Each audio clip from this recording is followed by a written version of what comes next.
On another video. This video is entitled, "What is a Voodoo Bokor?" Now I'm going to tell you my take on what a Voodoo Bokor is. A Voodoo Bokor to me is an enforcer. We enforce things. We help people with their problems. So we to reach out and touch someone, if you will. Bokors are sometimes shunned by Mambos, Hougans, But without us, it's like anything. Day, night, black, white, yin and yang. Okay? It's a special path the Bokor works. I took the path of my great-grandfather, my grandfather, and my uncles. Bokors work both sides. Rada and Petro work with the dark sides of Petro. Bokors can do money work, love work, revenge work, necromancing. There's a story that was passed down from my great-grandmother to my grandmother to my mother and my aunts and then to me. Everyone has heard in New Orleans or around the world of Madame LaLaurie, the hideous thing she did in her attic to her slaves.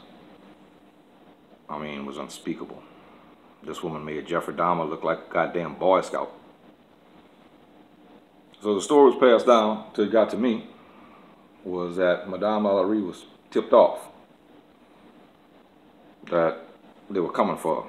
So she left, knowing that she couldn't leave by the port on a steamboat that was watching it, knowing that they'd probably have the railroad station checked, so she left on her in one of her horse and buggies going up parish, up the river.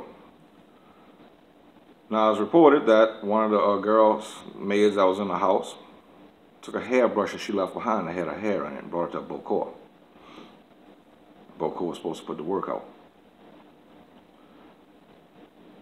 Now, as it was passed on to me, the name of the plantation was given, the location. I know where the plantation is because it's still there.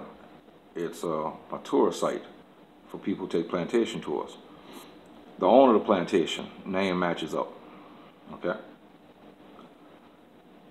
So she went to this house where she knew this family would hide her out until she could figure out how the hell to get out of Louisiana or out of the United States, probably back to France. So when she first got there, the plantation owner's wife called their quadroon hairdresser and said this was a friend from Georgia. She wants to change the color of her hair, so to change the color of her hair. You have to remember, back in those days, it wasn't CNN, it wasn't CBS News, there wasn't no internet. Today you do something, your face is splattered all over the world within a couple of minutes. The only thing they had to rely on was drawings of the woman. Now, you could have walked past this woman outside in New Orleans, never knew who she was, walked past her 50 times a day and never knew the hideous shit she did. So these people put her up. Now, the only thing that moved fast back them days was word of mouth. Word of mouth got back to what she was doing. She was supposed to remark to the plantation owner how quiet it was at the plantation compared to New Orleans. The smell of magnolias, orchids. The only thing she had to complain of was she had trouble sleeping at night, felt like a weight was on, couldn't sleep. And butterflies would enter the room at night. So I'm not sure how many days went by. They went to wake her one morning for breakfast. The maid, one of the servant girls, and the plantation owner heard a scream that would echo through the house. Well, said the plantation owner and his butler, a man named Joseph, black man, went upstairs to check, and it said that the plantation owner put in his journal or his diary, he never seen a man bolt up 2 flights of stairs as fast as his butler Joseph did. Remember, this was a strong black man.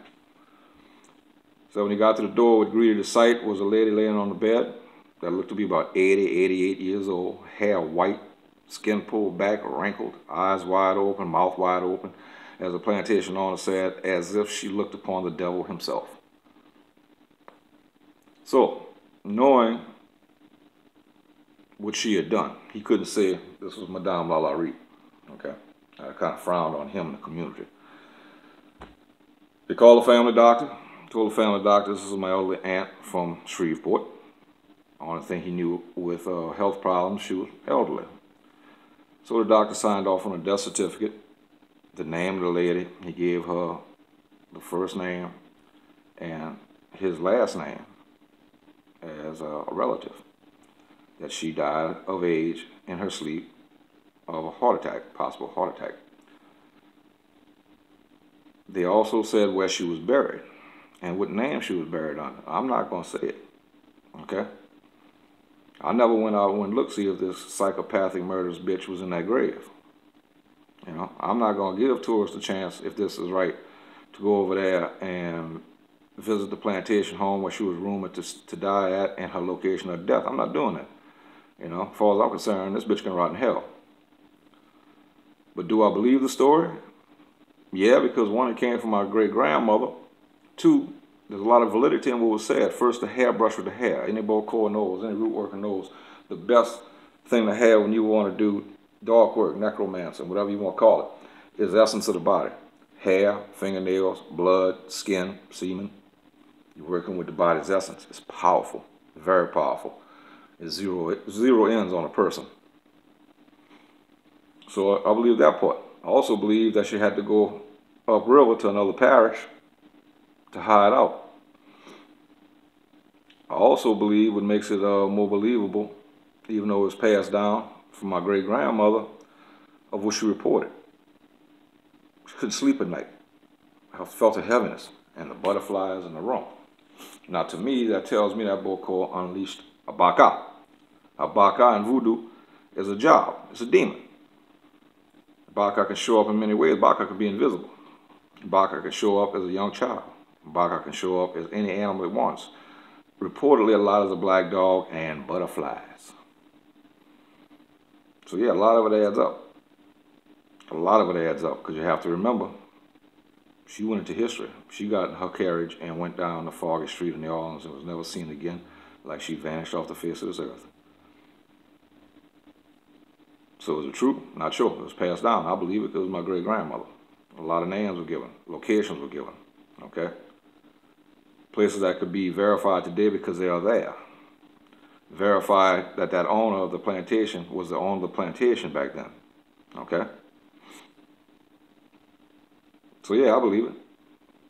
I believe it. In the history of Haiti, it said that Francis Duvalier, Papa Doc, was either a Hugon or Bokor. He kept Bokors on his payroll. Just in case there was a revolution or somebody tried to oust him, he had this on his payroll. It's also said he kept a basement full of Bakas to unleash if somebody did try to revolt. Well, that's an incentive, if you knew about Bakas, not to do anything, if this man can unleash this kind of power on you. It's also said that Papa Doc's right-hand man at that time was a man named Clement. Clement was an educated man. He graduated from the University of Haiti. Papa Doc fell into a coma. He was a diabetic, went into a diabetic coma.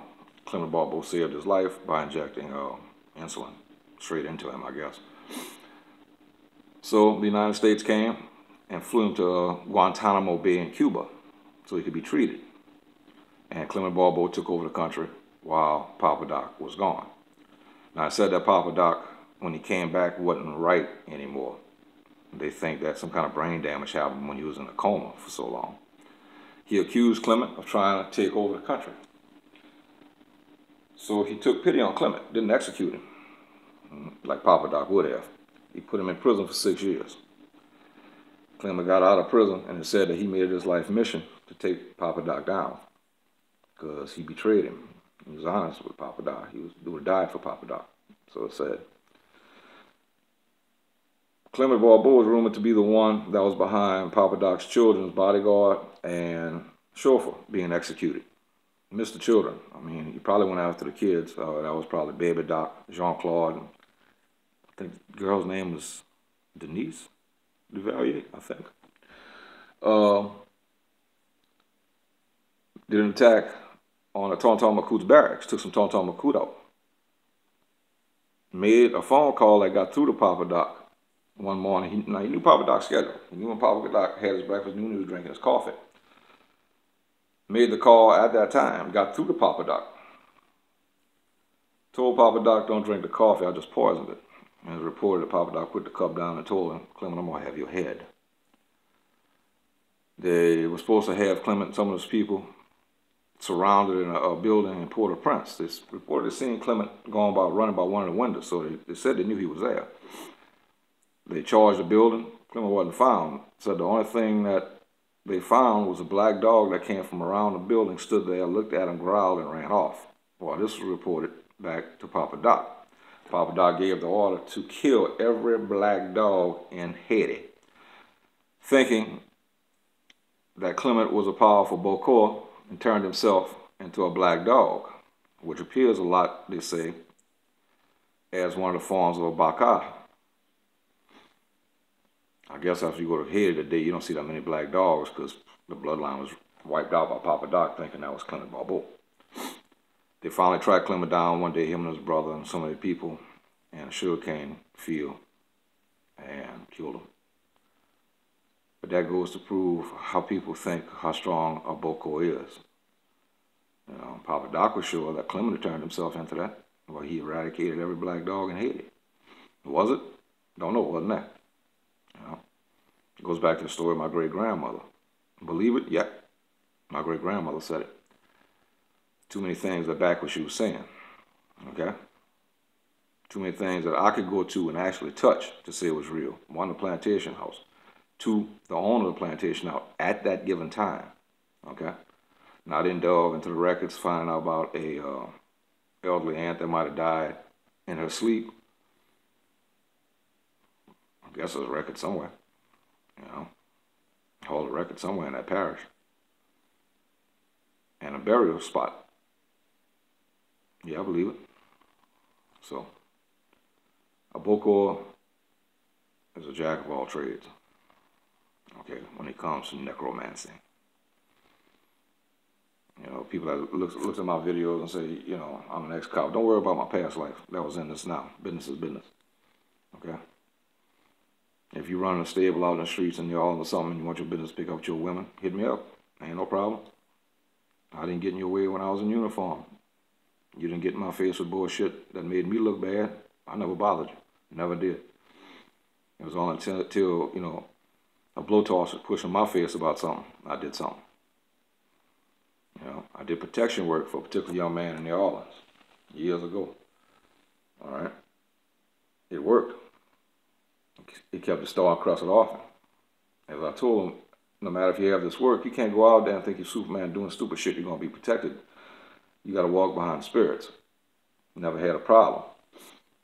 I'm told through one of his friends that he went to somebody in Santeria that was in the Orleans, or Palo, that said their magic was stronger and darker than mine, and did something on the man. Or man got arrested, did, I think they told me 5 years in the Department of Corrections.